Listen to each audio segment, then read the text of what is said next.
It's a wonderful time for WWE fans, and at my core, I'm a member of the WWE Universe. I'm a fan, which is why I continue to show up.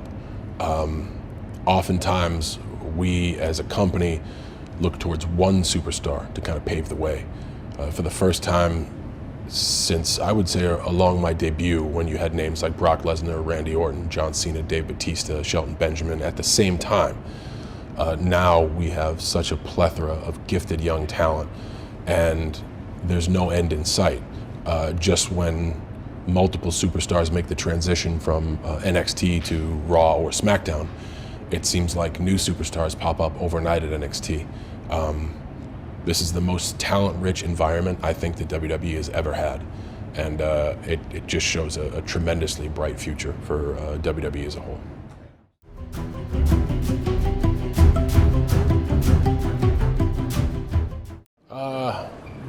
I look at a guy like Enzo Amore and Big Cass only because they are so immediately definable as characters. It kind of reminds me when I was doing like the hip hop kind of piece of my persona. They and Big Enzo is not necessarily. I like that because he's also not necessarily the typical mold of like, hey, this guy's going to be awesome. But even back in his early days in NXT, he caught my attention. I remember going to an NXT broadcast, and I was a special guest, and was supposed to do something at the end of the show, and was asked if I'd want to work with any talent. And I had seen Enzo be destroyed in a match, a forgettable match, but he kept my attention, and he was the one name I gave, and I don't think he was on anybody's radar. But kind of after that is where he kind of got like a little bit more presence and a little bit more opportunity. But he immediately kept my attention. His energy is unbelievable.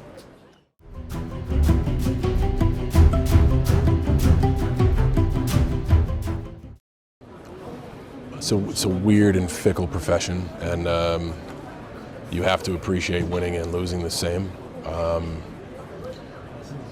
Me being able to win it 15 times and me not being the current champion means I've lost it 15 times. I look at things through a weird glass. Here I am in a suit and tie, so I'll say that my goal is the same as it always been, to get WWE to as many eyes as we can. But that attitude changes greatly when I step inside the ring. I firmly believe in my abilities, and I believe that any match that I'm attached to is nothing short of a championship effort. That's why, although I don't pat myself on the back often, I very vocally proclaim that the future of the business will have to go through me. I think at one time or another, just to cement their legacy, the current state of the WWE Championship is going to have to pass through my halls. So if it's my time, we'll see, and if it's not, then maybe that enormous crop of future stars is here to stay, and I need to take a seat in the back burner.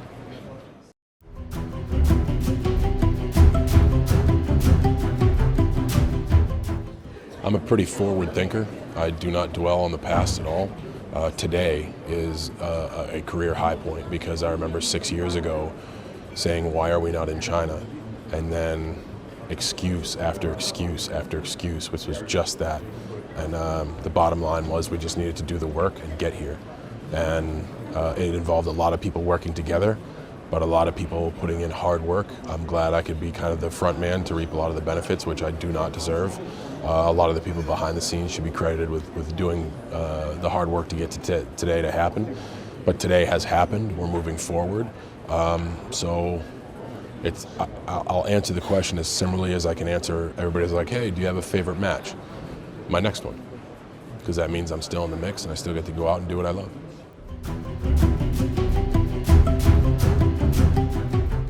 You had mentioned something about the WWE Championship. I know that I always kind of want to test myself, whether it's with new superstars or established superstars.